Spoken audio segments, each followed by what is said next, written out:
Hey everybody, Jimmy Smith back this time to own my picks for UFC 312.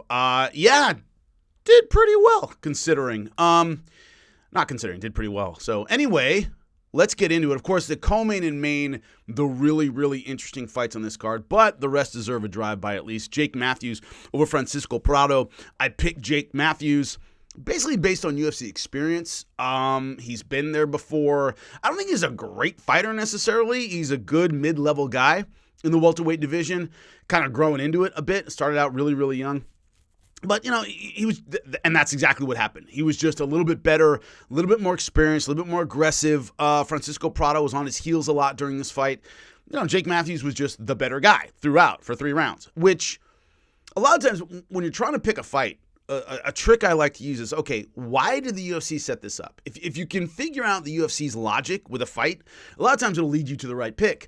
You want to start off with an Australian fighter winning on the main card, get the crowd into it, get them hot, and then move on, right? Now, Jake Matthews isn't a great finisher, so you're not going to get that highlight reel moment, but you will get that feel good. We saw him fight since he was a kid kind of feeling, and he gets a win. That's the way they set it up, and that's what happened. So Jake Matthews winning by unanimous decision. I'm 1-0 on the night. Next one, Jimmy Crout, Rodolfo Bolato. I picked Rodolfo Bolato. I didn't think this was a good comeback fight for Jimmy Crout. I didn't have a lot of faith in his ability to come back after a long time off. First round, I thought, oh, crap, this isn't working out well for me. Jimmy Crout dominant in round number 1. And then he did the same thing he did in the previous draw he had. I know he lost the rematch to Alonzo Menafield, but same thing. He was dominant in round number 1 and then kind of did this and didn't have the consistency throughout the fight. Bolato wins the next 2 rounds, so it's 10-8 in 2 rounds. That's a draw. And he got a majority draw.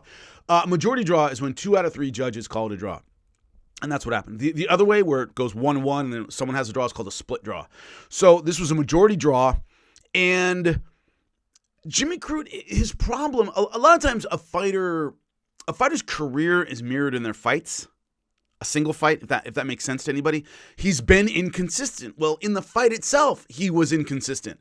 You cannot unload in round number 1, almost finish a guy, and then come back in round 2 and be out of gas. You just can't fight that way at the elite level. You cannot do it. And so Crout's had this problem of being inconsistent within fights. Well, what it's led to is an inconsistency in his career. It's probably the least rewarded attribute of fighters to fans is consistency. Meaning we tend to remember the highlight, someone who did something special once or twice, rather than the person who just shows up every time and does their job really well.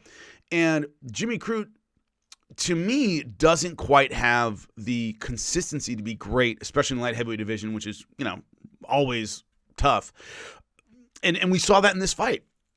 Now, when he's on, but his style is basic, right? Hands up, chin down. He's well-rounded. When he gets on top of you, he can really do a lot of damage. His takedown isn't great to the point where he can rely on it when he really needs it, especially as he gets a little bit tired. I will put this one down a bit to time off, right? He had retired and then come back, even though he's in his mid-20s. And, when you come back, one of the things, not only is your timing off, the adrenaline dump, your body's not used to that. And being in there and the big lights and all stuff, and you go crazy and you run out of energy in a way that you don't when you're fighting consistently. So even if you say, look, he took a lot of time off, the adrenaline dump may have really caught up with him. I see this inconsistency throughout his fights. And that's the reason he was on a losing streak. That's the reason he retired. That's the reason he hasn't won in years. And so I'm seeing the same problems that I saw before. Could he straighten it out? Yeah. Leopards don't change their spots very often, especially when you have some UFC experience. It can be tough to really turn it around and fight differently. He just needs to manage his energy better. He tends to be a little balled up in a sense. He's a little tight, and that costs you a lot of energy. And what I tell people is, look at, for example, Charles Oliveira. He's nice and loose and tight, but loose. He's not using all this energy. So his hands are kind of floating out there. And you can snap punches, and you can do that for 5 rounds. And he doesn't fight that efficiently, and he needs to do a better job of that if he's going to be a factor in the light heavyweight division. So, also, hats off to Bolato, because he took a butt whooping in round number 1, and came back and was able to fight really hard in rounds 2 and 3. A lot of guys can't do that. They take that beating and go, they kind of check out mentally. Bolato never did. So hats off to him. But a draw in a fight, I thought Jimmy Crute was going to lose, gets a draw. So that's, you get your money back from the book if you bet on a win and it's a draw. So it's kind of a push on that one. So I'm 1-0-1. Taliesin Tashera over Justin Tafa. I picked Justin Tafa in this because he was this slight dog. And I said, hey, in a coin flip fight, go with whoever you can get money with. Tashera blows him away in round 1. Knee to the body, and that was it. Tafa just folded. Went down. Hardly any follow-up punches. There's nothing to say about this fight. It lasted a grand total of 35 seconds in round number 1. Coin flip fight, whoever landed the big punch was going to win this. Neither guy was particularly versatile. Neither guy had really done much with their careers. So no real surprise there. Tashera ends up being the guy to get the TKO in the finish in round number 1. So I'm 1-1-1. But that's the last one I got wrong. Moving on to the co-main event. Jang Weili, Tatiana Suarez. Going to do a deep dive on this one. Because as I was looking around at my fellow pundits, my fellow MMA experts, whatever you want to call us, everybody was picking Suarez. Everyone. I don't remember, and I'm sure you guys in the comment section will point out some people who picked Jang Weili, but like the sexy pick was Tatiana Suarez. And I'm looking at this going, she hasn't fought in over a year. She's taking on the greatest female mixed martial artist of all time, arguably, depending on. In terms of well-roundedness, she's right there. Definitely top at 115. One of the all-time greats, and she's had a year off. Her fights were good leading up to this.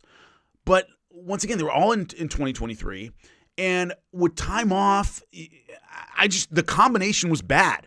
Her submission game, she has what I call wrestler's jiu-jitsu, which is guillotines, arm triangles, rear naked chokes, right? The things you can grind on somebody and catch them, right? She's not positionally great. She's not like if you look at Gilbert Burns, for example, who's a world champ, obviously, who had a great submission game in MMA. She doesn't have that kind of versatility where she can do a lot of different stuff. So it's going to be hard to catch somebody like Jang Weili in those wrestling positions, right? Wrestler's jiu-jitsu. You're not going to catch Jang Weili in any of that crap. So I didn't think her submission game was going to be good enough, and her striking game wasn't anywhere near Jang Weili. So you got to out-wrestle her for 5 rounds, having more than a year off in MMA. I just didn't see that happening, and I was right. So round number 1, takes her down, side control, doesn't do a ton with it. But I'm watching going, man, she's expending a lot of energy keeping side control on Jang Weili. Jang Weili has great hips. She's super strong. She's technical. She did everything right, meaning push off on the hip, shrimp, get your half guard back to butterfly guard. So it wasn't as though she got side control and was able to rest and kind of get some good ground and pound in there. And no, she had to work the whole time in side control. And one of the things when I teach jiu-jitsu, Carlson Gracie Jiu-Jitsu in Boca Raton, if you want to come by and train with me, when I train, what I tell people is the first goal is to submit somebody. Second goal is to score points. Third goal, if you can't do the first two, is make them work harder than you're working. Meaning if I get side control and I can't mount you and I can't really do anything, I can't isolate an arm, I'm just going to grind on you and make sure you spend more energy than I do. And Tatiana Suarez wasn't real efficient in round number 1. She couldn't be. Jang Weili was just fighting too hard on the bottom, and so Tatiana Suarez had to work really hard on top to even keep side control without really doing anything with it. So at the end of round number 1, I was like, she can't do this for 5 rounds. There's just no way, right, that she can keep this up.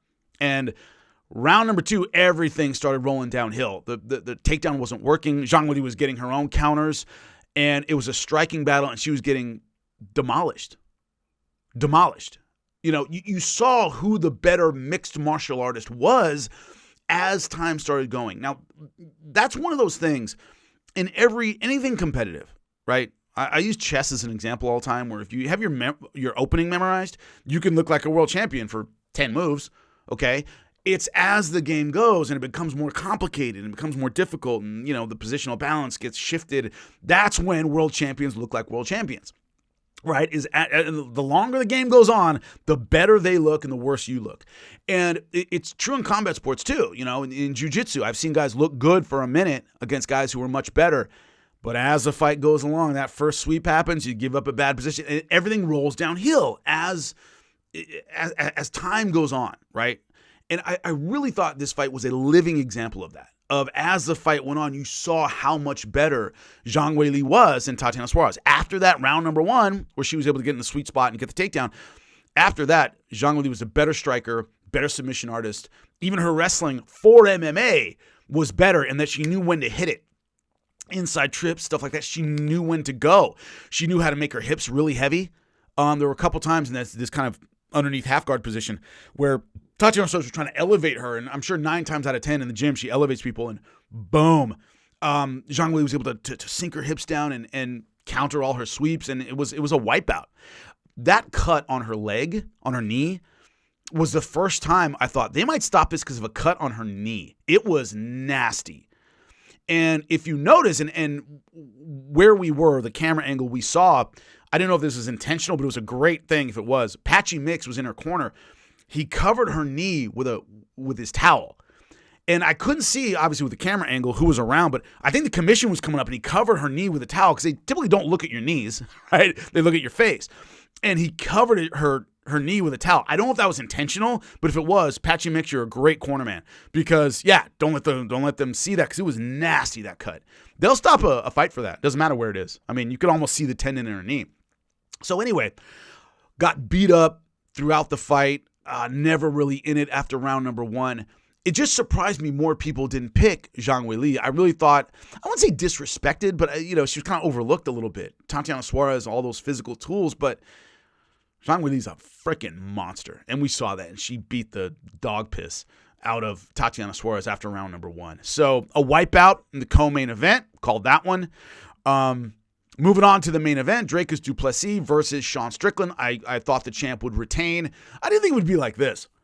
The only way I can say, for fans of Gegard Mousasi, and I'm a big fan of Gegard Mousasi, always have been, there are times when he looks great, and there are times when Gegard would look like disinterested, like he didn't want to be there that day or something, and he would kind of sleepwalk through fights, and he would lose, and that's kind of what it reminded me of with Sean Strickland. He just looked almost disinterested in the fight. As I was watching it, I remember thinking, like, what is he? Does he think Dricus du Plessis is just going to dry up and blow away? Or, I mean, he wasn't initiating, wasn't stepping forward, and every now and then he would crack du Plessis with an overhand or something and pop his head back, and then he'd reset and go back to what he was doing, rather than, all right, take advantage of that. Even once he was losing, he lost the first 2 rounds, and at that point, you're like, hey, you either need to wipe out the last 3 rounds, you got to finish this guy. Well, what's going on here? He would crack him and then kind of go back and reset and give du Plessis a chance to recover and get back. I just don't get what was going on in his head. It was difficult to really understand.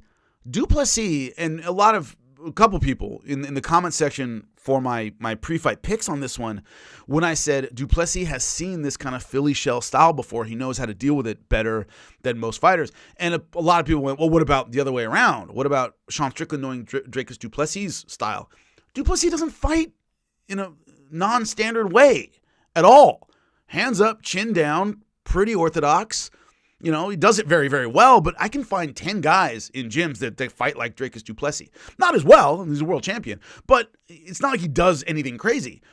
And so as he was going forward, I'm like, he's not doing anything wild. He's not coming out of the box with something crazy and Sean Strickland's trying to adjust to it. He looked like Dricus du Plessis. What'd you train for? What fight did you think was going to happen? It was weird. And Sean Strickland got out-hustled and outworked the whole fight. And yes, he broke his nose. I believe it was round number 4. Correct me if I'm wrong in the comment section. But before that, he wasn't doing much. Yeah, I understand you shatter your nose. It can make your offense difficult. You can't breathe. But even before that, I just couldn't figure out what he was doing. He looked disinterested. Dean Thomas had an interesting take on this that I read. He said, look, we want Sean Strickland to be something he's not. He really isn't a blood and guts, I'm going forward, I'm willing to die in there kind of guy. He's not. And we kind of expect that with him and his attitude and all this stuff. And that clearly wasn't the case in this fight.